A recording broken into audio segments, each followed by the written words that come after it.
presented by Caltech.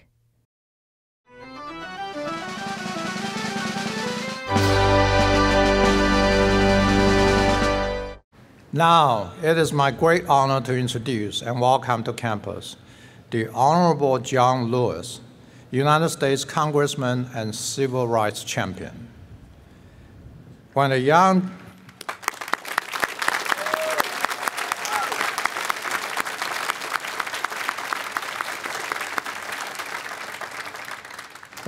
John Lewis first began to question the racism and injustice he observed growing up in the Jim Crow South, family members pleaded with him to avoid courting trouble. Nevertheless, news of the Montgomery bus boycott and the words of Reverend Martin Luther King, Jr. inspired John to join the national struggle for civil rights. As a student at Fisk University, he became chairman of Student Nonviolent Coordinating Committee, organizing lunch counter sit-ins and voter registration drives. He was an architect of the 1963 March on Washington, the occasion of King's "I Have a Dream" speech. 2 years later, at age 25, Lewis led more than 600 peaceful protesters across Edmunds Pettus Bridge in Selma, Alabama. State troopers attacked the demonstrators, a brutal confrontation that would later be recognized as a turning point in the civil rights movement and in American history. John Lewis was elected to Congress in 1986 and has since then represented Georgia's 5th congressional district. His visit this morning is especially poignant, coming in the same year that we observe the 60th anniversary of Dr. King's visit to campus. As a guest of the Caltech Y, Dr. King encouraged students to seek to resolve local problems. His message, like John Lewis's, resonates still. As citizen scholars, we're all committed to tackling the problems of the day, locally and throughout the world. My hope is that by marshaling our diverse talents, experiences, and insights, we may challenge what is comfortably familiar wherever we focus our personal and professional energies, that in so doing, we may catalyze world-changing good. It is with profound admiration, then, that we welcome Representative John Lewis.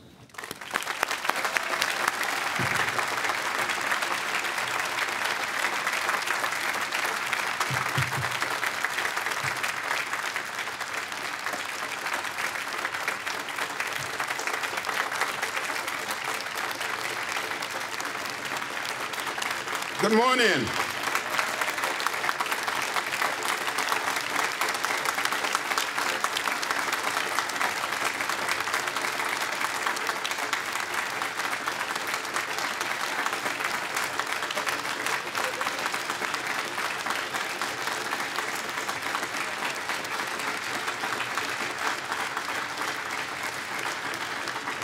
Good morning.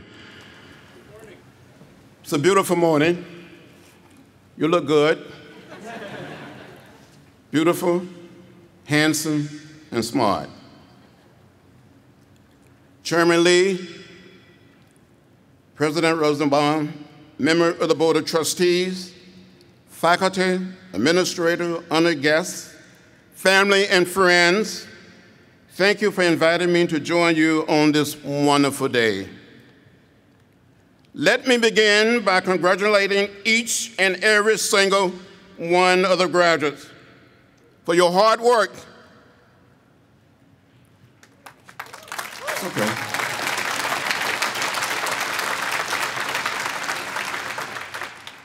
You refuse to give up, you refuse to give in, and now you are here.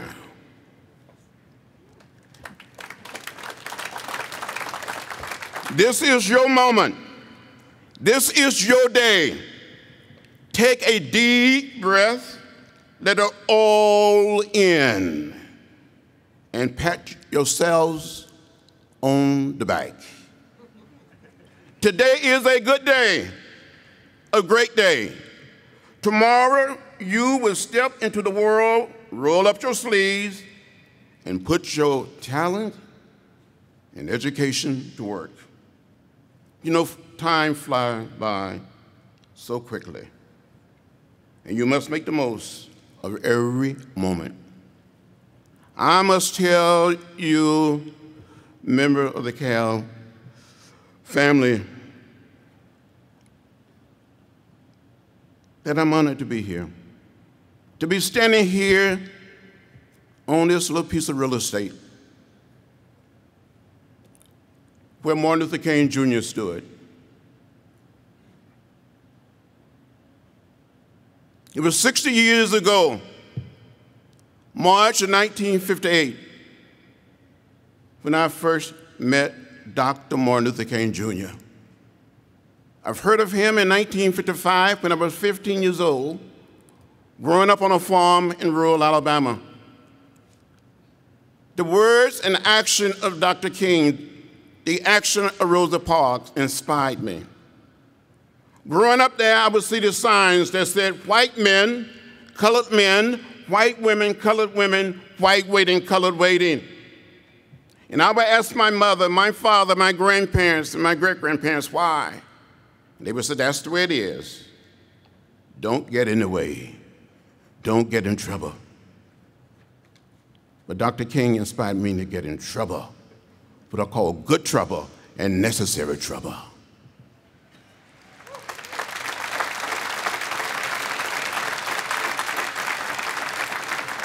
I said to you as graduates, you must use every minute, every hour, and every day to make your mark on this world, to make it a little more peaceful, a little cleaner, and a little greener for generations yet unborn. I remember when I was in your shoes, and it feels like it was just yesterday, that I got in trouble, good trouble, by following the teaching of Dr. Martin Luther King Jr. He taught me to stand up, to speak out, and to get in the way or to get in trouble. Back then, segregation and racial discrimination was the law of the land, in voting booths, in libraries, on buses and trains. You could not escape the stench of fear and hate, especially in the American South. I would see those signs saying white men, white women, colored women. I didn't like it, and I wanted to do something about it. Just think in 1961, when I was only 21 years old, the same year that President Barack Obama was born, black people and white people couldn't be seated on a Greyhound bus together, leaving Washington, D.C. to travel through the South. We tried to change that. White and black students, teachers and lawyers and doctors, religious leaders came from California and other parts of America. We were arrested. We were jailed. We were beaten. By the fall of 1961, those signs came tumbling down. And you will not see those signs today. The only place you will see those signs will be in a book, in a museum, on a video.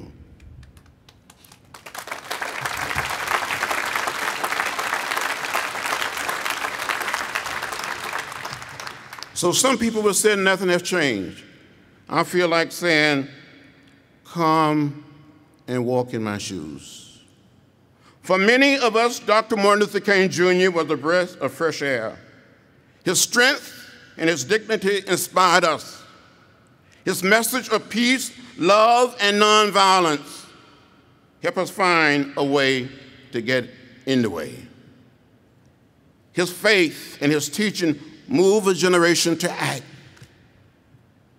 This one young man, he was so young, so gifted.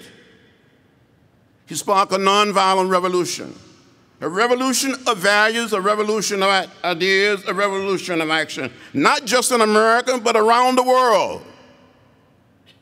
And because of his action, his leadership, we are much better off as a nation and as a people, as the world community.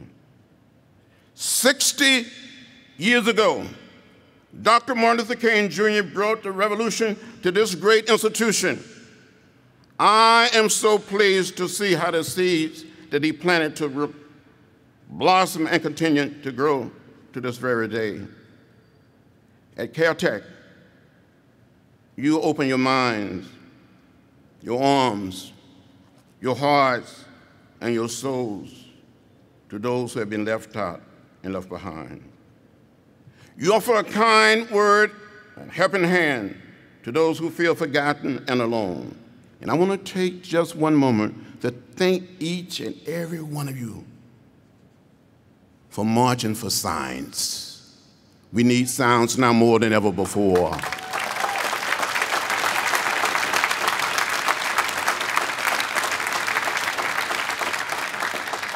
I want to thank all of your teachers, your administrators, members of the Board of Trustees, your beloved president, your parents, your friends.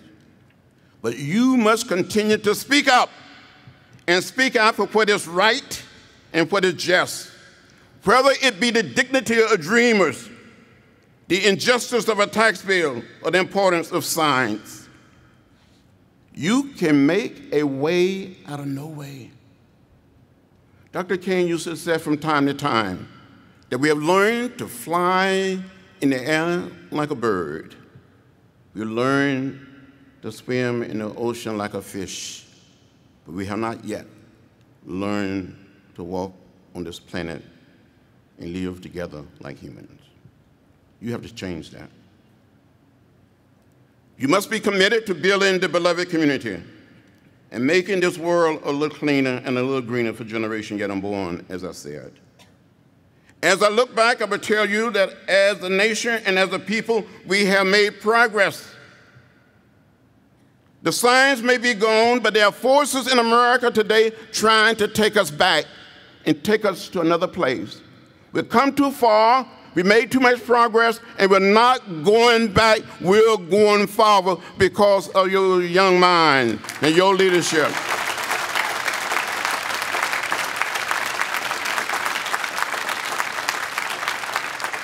You must help fight for the soul, not just of our nation, but for the soul of the planet. There's too many people been left out and left behind. People are suffering, not just in America, but around the world. We must be brave. We must be courageous. We must be bold. If Dr. King was with us today, he would continue to push our country to respect the dignity and the worth of every human being, no matter whether they're born, no matter their race, age, religion, or gender. So I appeal to each and every one of you as you leave this wonderful place of learning, that you find a way to get in the way. During the 60s, I was arrested a few times. As a matter of fact, 40. And since I've been in Congress, another 5 times. And I'm probably going to get arrested again for something.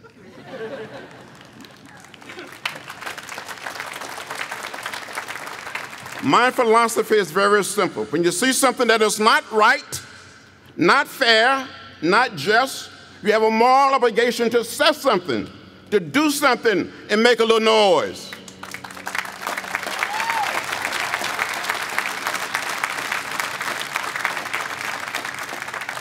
We must set the dreamers free. It doesn't make sense for hundreds and thousands of young people coming to this nation when they were little children. The only country they know anything about to live in fear. That's not right, it's not fair, and it's not just. And we have a moral obligation to set these young people on a path to citizenship.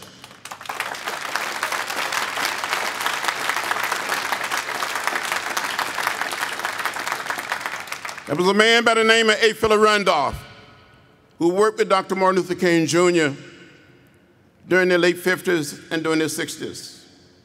He was born in Jacksonville, Florida, moved to New York City, and became a champion of civil rights, human rights, and labor rights. And when we were planning a march on Washington, he would say from time to time, maybe our foremothers and our forefathers all came to this great land in different ships. We all in the same boat now. Dr. King put it another way. We must learn to live together as brothers and sisters. If not, we will perish as fools. We can do better. We can do much better in helping to humanize our planet and save the planet and make room for all living creatures. I plead with you to do your part. Do not sit on the sideline. Just think a few short years ago, in my native state of Alabama, on occasion, people were asked to count the number of bubbles in a bar of soap, the number of jelly beans in a jar, in order to become a registered voter. People were beaten, people were arrested, some people were murdered. 3 young men that I knew, Andy Goodman, Mickey Schreiner from New York City, and James Shaney from the state of Mississippi, went out on a summer night, June 21st, 1964, to investigate the burning of an African-American church. The church was being used for voter registration workshop. These 3 young men were stopped by the sheriff, taken to jail, later taken out of the jail, turned over to the Klan, where they were beaten, shot, murdered. Their bodies were discovered.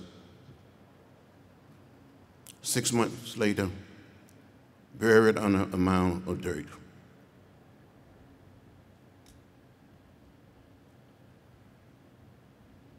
Just think, a few short years ago, a group of us attempted to walk from Selma, Alabama to Montgomery, Alabama, 50 miles away, trying to say to the state of Alabama and to the nation, people of color should be able to register and to vote. We were beaten, tear gas, was hit in the head by a state trooper with a nightstick, had a concussion at the bridge. I thought I saw death. I thought I was going to die.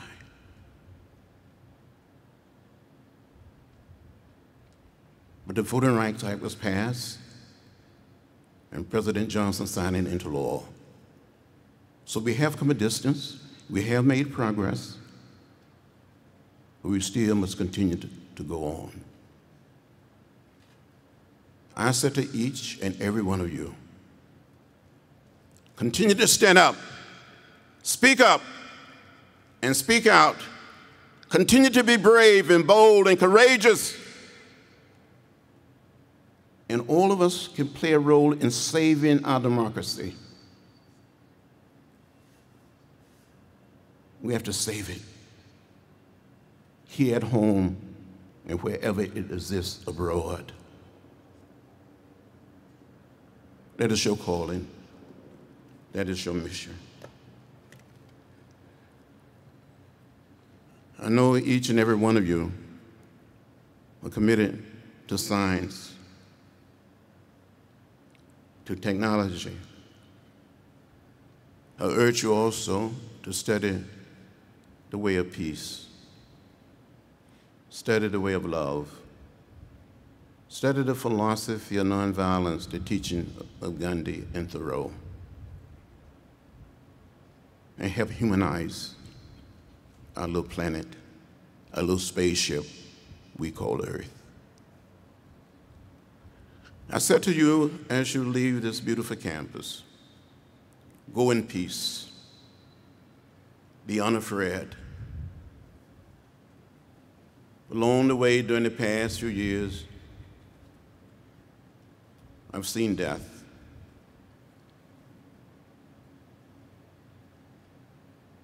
But I've seen life.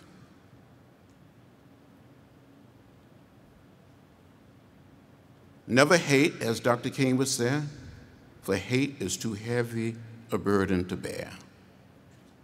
The way of love is a better way. The way of peace is a better way. I wish you well. Peace and love be with you. Thank you very much.